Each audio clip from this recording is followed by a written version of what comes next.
I never thought I'd find myself in such a moment, one where everything around me blurred, and the only thing I could feel was the warmth of someone's hand on my shoulder. It was just a touch. Soft. Gentle.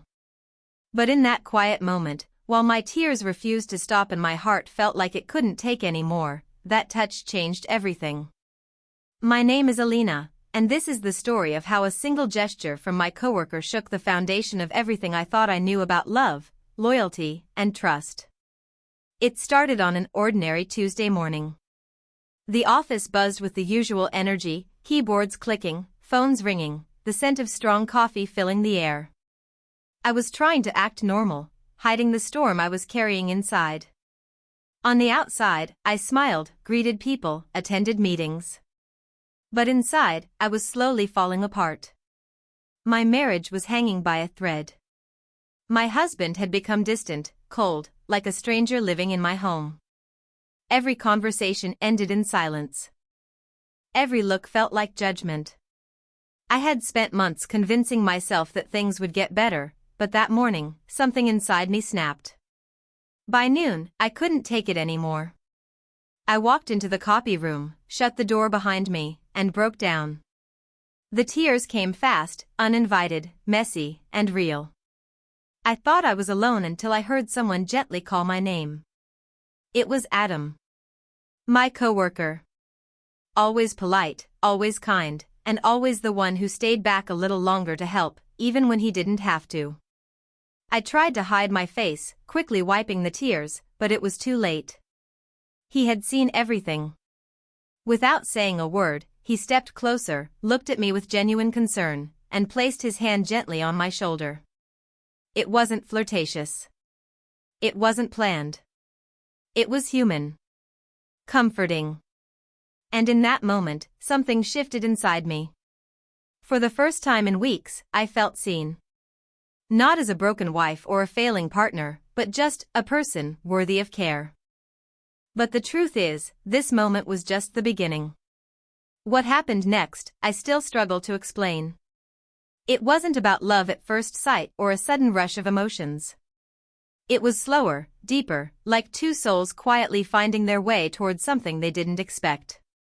And while I never set out to cross any lines, sometimes life brings you face to face with choices you never imagined you'd have to make. Before I even realized it, I was standing on the edge of something fragile and dangerous. My heart said one thing. My vows said another. And in the middle of it all, stood Adam, with his steady eyes and quiet understanding. That gentle touch in the copy room? It was just the start. The real story, the moments that would test everything I believed in, was still ahead. And trust me, it only gets more complicated from here. After that day in the copy room, I tried to brush it off like it was nothing. I told myself I was just emotional, just tired, that Adam was only being kind. But the truth is, something in that moment lingered. His presence stayed with me long after I wiped away the tears and walked back to my desk. I could feel it in the way I avoided looking his way, and in how aware I suddenly became of every shared glance or quiet pause in conversation. I started noticing the small things, how he'd wait until I packed up before leaving the office, or how he'd refill my coffee without saying a word. It was all so subtle, but it chipped away at my defenses. At home, things continued to unravel. My husband, Daniel, was there in the physical sense, but emotionally, he'd already left. We hardly spoke unless it was about bills or work schedules. Even when we sat on the same couch, the silence between us felt louder than any argument.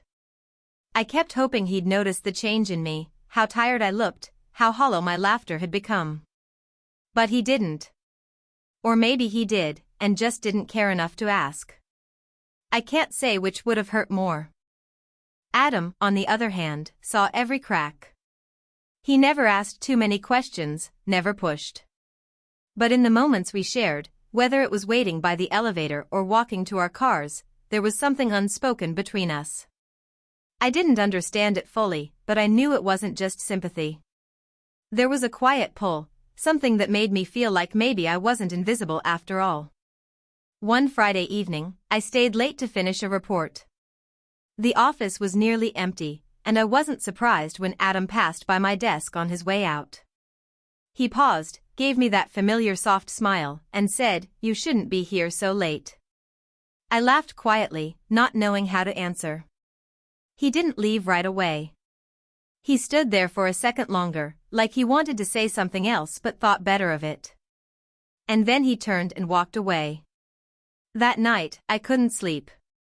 My mind kept replaying every moment, his words, his eyes, that gentle touch on my shoulder. I knew I was on a line I hadn't meant to cross. But part of me also knew, deep down, that this story wasn't going to end the way I thought it would. Something had already changed. And there was no turning back. The days that followed felt like walking a tightrope. Every morning, I'd tell myself to keep things professional, to draw a clear line between me and Adam. But somehow, fate kept placing us in the same spaces. Whether it was working late again or running into each other in the break room, there was always that quiet tension. Neither of us said anything out of place, yet every exchange felt loaded with meaning. I started questioning everything, my marriage, my choices, and even my sense of right and wrong. At home, Daniel had grown even more distant. He spent most of his evenings glued to his phone or laptop, claiming work stress, though he barely spoke a word about it. I tried starting conversations, even small ones, but they would fizzle out before they could go anywhere. I couldn't remember the last time he had asked how I was doing. There were no fights, no drama, just a cold silence that made everything feel numb. And that's what scared me the most. It wasn't anger that was driving us apart. It was nothingness. One evening, I came home later than usual. Daniel didn't ask why. He didn't even look up.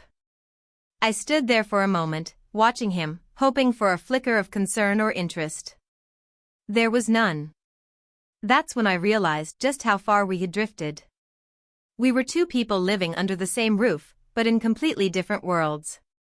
I felt like a ghost in my own home. Meanwhile, at work, Adam's presence became a quiet comfort. He never crossed a line, but I could sense he knew more than I was saying. He'd ask if I was sleeping okay or if I needed help with something, not out of duty, but from a place of real concern. It was the kind of attention I hadn't felt in a long time. Still, I knew how risky this was. Even the smallest gesture could be misread. Rumors could start. Lines could blur. And I wasn't sure I could handle the weight of that if things went wrong. Then one afternoon, I overheard a colleague joking about how Adam and I seemed awfully close lately. My stomach dropped. It was casual office chatter, said in passing, but it felt like a warning. People were noticing. The line I thought I'd been carefully walking might not have been invisible after all. And suddenly, the walls started to close in a little tighter. After hearing that comment in the hallway, I couldn't focus. It was like the words followed me everywhere, awfully close lately. I kept replaying it in my mind, wondering who else had noticed, what they had seen, and how much of it was real versus imagined. Suddenly, every look from a coworker felt suspicious, every small chat with Adam felt exposed.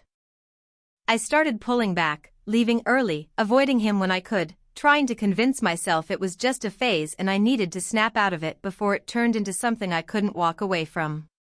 But Adam noticed the change. One morning, he stopped me near the elevator. He looked frustrated, but calm. "Did I do something wrong?" he asked, his voice low. I froze. I wanted to tell him no, that it wasn't him, it was everything else. The whispers, the guilt, the way my life was slowly spinning into something I didn't recognize. But instead of answering, I just shook my head and told him I was just overwhelmed with work. He nodded, but I could tell he didn't believe me. And that hurt more than I expected. Then came the real twist, something I never saw coming. It was a Saturday evening, and Daniel was unusually attentive. He asked if I wanted to go out for dinner, something we hadn't done in months. I agreed, surprised but hopeful. Maybe he had sensed the distance too. Maybe he was ready to fix what was broken. We went to a small restaurant nearby, the kind we used to visit when things were better. For a brief moment, it felt like old times, until his phone buzzed, and I caught a glimpse of a message on the screen. The name wasn't familiar, but the words were clear: "Last night was amazing. I can't stop thinking about it." He didn't notice I saw it. I just sat there, heart pounding, stomach sinking, trying to keep my face still while 1,000 thoughts ran through my head. So that was it. While I had been drowning in guilt for a touch, a glance, a bond one couldn't explain, he had already stepped out, without hesitation, without apology. I didn't confront him that night. I didn't ask questions. I just went quiet. But inside, something cracked wide open. All this time, I'd been blaming myself for emotional boundaries that blurred, for feelings I never meant to have. And yet, the person I had stayed loyal to, out of fear, out of habit, had already crossed every line. The next time I saw Adam, I didn't avoid him. I didn't speak either. I just met his eyes and held the gaze for a second longer than usual. There was no plan, no decision made. But something in me shifted. The lines I had been protecting? They were no longer as clear as they once were. And for the first time, I wasn't sure if I wanted them to be. I spent the next few days moving through life on autopilot. At home, I said little. At work, I kept my head down. But inside, everything was shifting. I kept thinking about that message on Daniel's phone, the confirmation of what I had feared deep down for so long. The betrayal wasn't just emotional now. It was real. Tangible. And it gave me the clarity I had been avoiding. I wasn't imagining the distance. I wasn't wrong to feel lonely or invisible. My marriage wasn't just struggling, it had already broken. On a rainy Thursday, everything came to a head. I was asked to present a major project in front of senior management, and Adam had been assigned to assist. The meeting was tense but successful. Afterward, as everyone left the boardroom, I stayed behind to pack up. Adam lingered, hesitating before speaking. "Are you okay?" he asked quietly. I didn't answer at first. I just looked at him, really looked. His face held that same gentle concern, the one that had been there since the beginning. "I saw a message on Daniel's phone," I finally said, my voice barely above a whisper. "He's been seeing someone." Adam's expression didn't change much, but something in his eyes softened even more. He didn't try to console me with words.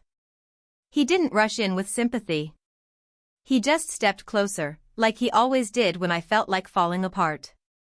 And this time, I didn't step back. "I'm sorry," he said, his voice calm but sincere. "You didn't deserve that." I nodded, tears rising again, but these weren't the same as before. These weren't from confusion or guilt. They were from something else, release, maybe. Or relief. I'd been carrying too much for too long. In that moment, everything that had built up, the looks, the silences, the questions, finally had space to breathe. We didn't kiss. We didn't make promises. But there was something real between us, and for once, I wasn't afraid to admit it. That evening, I went home and sat across from Daniel. I told him what I saw. He didn't deny it. He didn't even apologize. He just stared at me, as if he'd been expecting this conversation and didn't care how it ended. We both knew there was nothing left to save. And just like that, the silence between us became a decision. But here's the twist no one saw coming, not even me. A few days later, Adam handed me a small envelope. "I didn't want to tell you before," he said, "because I didn't want it to affect your choices. But I've accepted a job overseas. I'll be leaving next month." My heart sank. After everything, just as I had found the courage to move forward, life had already started pulling us in different directions. I smiled, though it hurt. Because sometimes, the people who come into your life during your darkest moments aren't meant to stay. They're meant to show you who you really are. And finally, I could see myself clearly. The weeks after Adam shared his news passed in a strange blur. I went through the motions, finalized the quiet separation with Daniel, informed a few close friends, and started finding my own rhythm again. There were no dramatic scenes, no angry fights. Just the slow unraveling of something that had already been gone for a long time. In a way, that made it easier to accept, even if the silence still stung. Adam and I didn't talk much about what could have been. We both knew his departure was set, and clinging to what we couldn't hold on to wouldn't change anything. But we did make the most of the time we had left. Coffee breaks became longer, our talks more open. There were no more hidden feelings, no more avoiding what was real. I told him how much his presence had meant, how his kindness, patience, and quiet understanding pulled me through when I felt like I was drowning. He didn't need to say much in return. His eyes always did the talking. When the day finally came for him to leave, I didn't cry. I stood at the airport, hugged him tight, and whispered, "Thank you for everything." He smiled and said, "You already had everything you needed. You just forgot for a while." That line stayed with me. In the months that followed, I started rebuilding not just my life, but my confidence, my peace, and my sense of self. I focused on work, began therapy, and reconnected with parts of me I had long neglected. I didn't rush into anything new. For the first time in years, I was learning to be okay on my own. I still think about Adam sometimes, wondering where he is, what he's doing. But I don't feel pain when I do. I feel grateful. Not all connections are meant to last forever. Some arrive just when you need them most, and they leave when you're finally strong enough to walk alone. So if you've ever found yourself crying in a quiet corner, feeling invisible in your own home, or questioning your worth because of someone else's silence, know this: you're not alone. And sometimes, even the softest touch can remind you that you're still human. That you're still capable of feeling, healing, and starting over. This wasn't just a story of infidelity. It was a story of rediscovery. And in the end, it became a story of quiet strength. 45.